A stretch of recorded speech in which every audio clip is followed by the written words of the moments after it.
Ladies and gentlemen, please welcome to the stage, Geoff Norcott.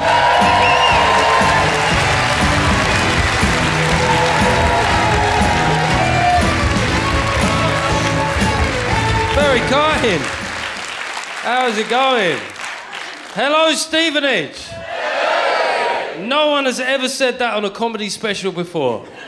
Imagine this, it goes on one of those streaming services around the world. Hello, Stevenage. Here we are in the Gordon Craig, the only theatre with a walkway to a train station. You will not find that anywhere else in the world.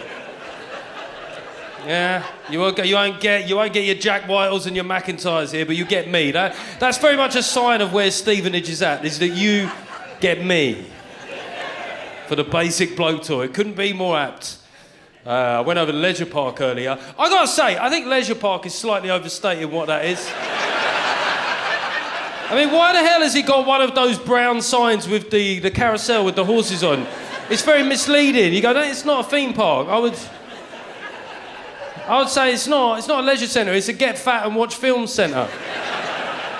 Like, I didn't grow up around the area, but my wife's got family around here. I know about Stevenage. I know that it's got... Well, the town centre is so ugly, it's actually protected by law. That's a genuine thing, isn't it? They're not allowed to change it. Because it's, like, ugly on a world record-breaking level. It's incredible. People need to know this. I want to spread the word. It's so shit here that you ironically call it St Evenage. That is a thing that you do. And you don't care. You don't care because you're sitting there going, well, 10 trains an hour into London. That's all you're thinking. 10 trains an hour into London. I mean, it's been great to see the Leisure Park evolve over the years, You see different units get taken by different places. Of course, there once upon a time was Pulse nightclub, and then that reopened as a soft play centre. And I think that the early kids that went to the soft play were probably conceived in the final days of Pulse. So, a good crowd, man. We got, what's your name down the front there, mate? You look worried that I was going to speak to you. If I do it, it's out of the way, isn't it? What's that? Miles. Miles, nice to meet you, Miles. You liking what you're seeing? Seeing the goods up close? You like a bit of this? Yeah? I wore it for you. I wore it for you. I get to decide what I wear on stage, Miles, but I don't... when we go to social events, my wife basically dresses me. She tells me what I should wear. And that's quite common, isn't it? It's very common, that. And it's weird, because in the 2020s, if I was to tell you that there was a bloke telling his wife what she could and couldn't wear, we'd say, well, that's very toxic, isn't it? That's very controlling. The other way round, you're like, it's probably for the best, isn't it? It's just...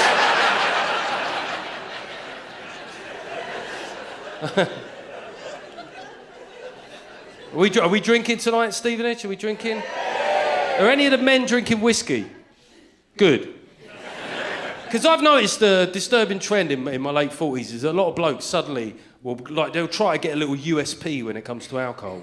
Geoff, actually, could I get a little whiskey there, Geoff? And then they look around. Everyone noticed that. I've got a new drink. Yeah, I drink whiskey now. It's got to be a single malt, though, Geoff. Do make sure it's a single malt there. It can't be the double malt, the triple malt, the quadruple malt. It needs to be just one malt. I've realised I like the taste of a single malt, and it has to have the smoky, oaky, bloke. Sorry, Steve, hang about. Do you think you're a connoisseur? Because you ain't a connoisseur of nothing, mate. You once drank a whole pint with a fag butt in, didn't even realise. I think what's happened is you've realised you're an alcoholic and you're trying to make it sound like a hobby, is what's going on here. It's weird, though, isn't it? It's weird. What's your drink, Miles? What do you drink? Oh, it's beer. Beer. Just beer. Any particular beer? Anything. Anything? Jesus Christ. Moretti? I'm just trying to cover the fact I need a drink here, mate, so feel free to fucking say something. It was like being on a phone call to America in the 80s there, wasn't it? The delay was insane.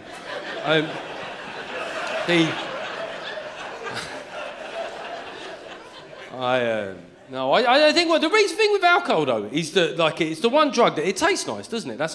That makes it different to other drugs, isn't it? You can sort of take pleasure in finding about how the alcohol's made, the means of production. You know, people talk to you about the wine, won't they? They go, "This wine, Geoff, is amazing because the grapes were trampled by some of France's fattest nuns." I don't know what I just, you know, they'll get it.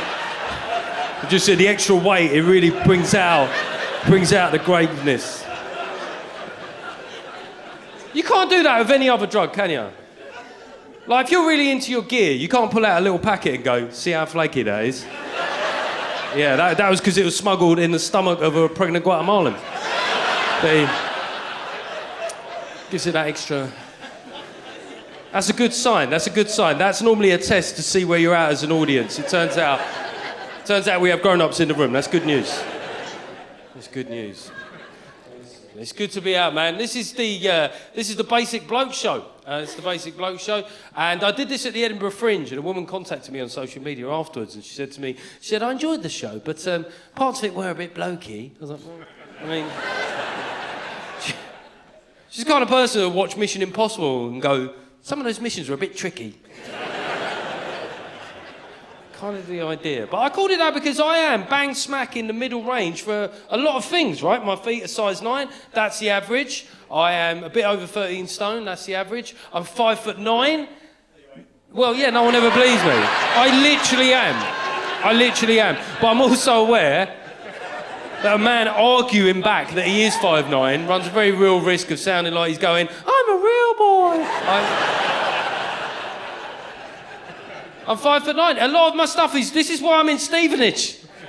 This is bang smack middle of the road stuff. Favourite food, curry. Favourite drink, lager. Favourite sitcom, Fools and Horses. Favourite documentary, Making of Fools and Horses. I'm just everywhere, in the middle. I grew up on a council estate, but bit by bit I've done a bit better for myself, but I can no longer afford to live on the estate I grew up in London, but that's just... But of all places in the country, in Stevenage, you understand that too. None of your family started here. Well, your family used to be in Tottenham, but we just kept moving up the A1.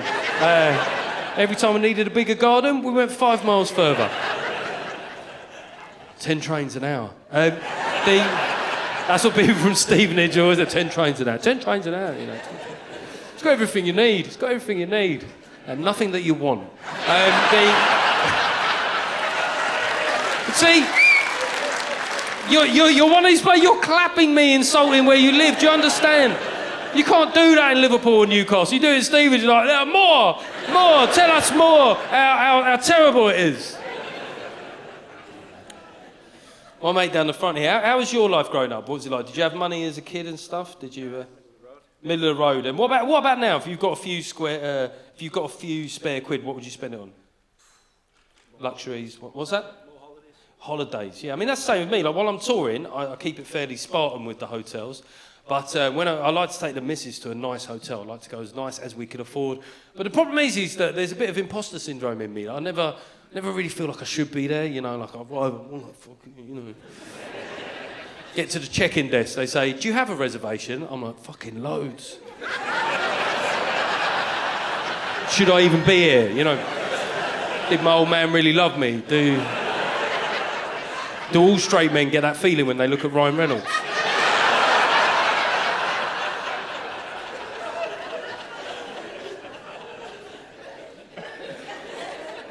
So what is it, when you check in at a hotel, they always look at the database, don't they? That little delay where they go, "Oh, yes, I found your booking." And then they just stare at it. I'm like, what is that? What are you looking at? Is that some international database letting you know what a piece of shit I really am? How much ketchup I have on rice? What age I was when I was still ordering from the kids' menu? 15, very common, 15, working class families. Your dad will just make you. He'll go, "It's cheaper." "Do it." "No." "Do it." "Dad, I'm 15. Fucking do it." "Dad, I'm in a sexual relationship, man. I don't feel like I should still be ordering potatoes with faces on. I don't sleep. Do not sleep well at the flash hotels, right? Do you know what hotels I sleep well in, mate? Had a guess? Premier Inn. All right, mate. Someone's doing all right for himself. All right. Fucking hell. Travelodge. Oh, I'm out like a light in a Travelodge. There's something about the smell of sad businessmen that just... I'm out, just pacifies me, you know? I'll go even bleaker, man. I go motorway service station Travelodge. What the fuck are you judging? You live in Stevenage.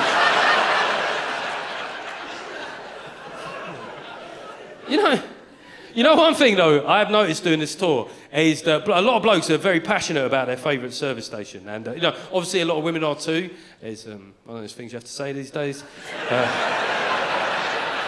But if the ladies will indulge me, right, I want to prove a point here.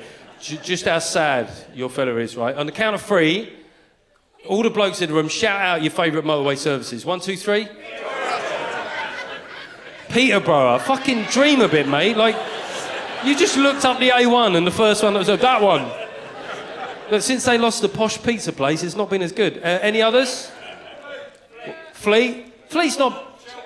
Cheltenham. Oh, one for the connoisseurs. Can I recommend to you, sir, Beaconsfield? Now, I mean, I spent years talking about politics. You talk about service stations, people are like, you fucking tell them, Geoff. Finally, a comedian brave enough to say the unsayable to the woke liberal elites. Beaconsfield. Now, I know some of you go, but Geoff, the parking is a bit busy, and I hear you, I really do. But by God, they pack a lot in once you get there. There's a hotel, Wetherspoons, there's a Nando's, there's a Pizza Express, there's a fucking McDonald's, there's a KFC, there's a curry house. It's a resort. Let's call it what it is. It's a resort. It's a resort, though. Not according to my wife, who said next year we've got to go on a proper holiday. Do you like that one, Miles' dad? Proper joke, that one. Set up, punchline, bam. It's one of only 2 jokes in the show, but but you can go too far with this budget hotel life. I was doing a midweek gig in Carlisle, and I thought, I need something for myself here. Geoff, just throw a bit of money at the problem. Get yourself a Premier in. And you got to know, sometimes money is not important, it's about your mental health.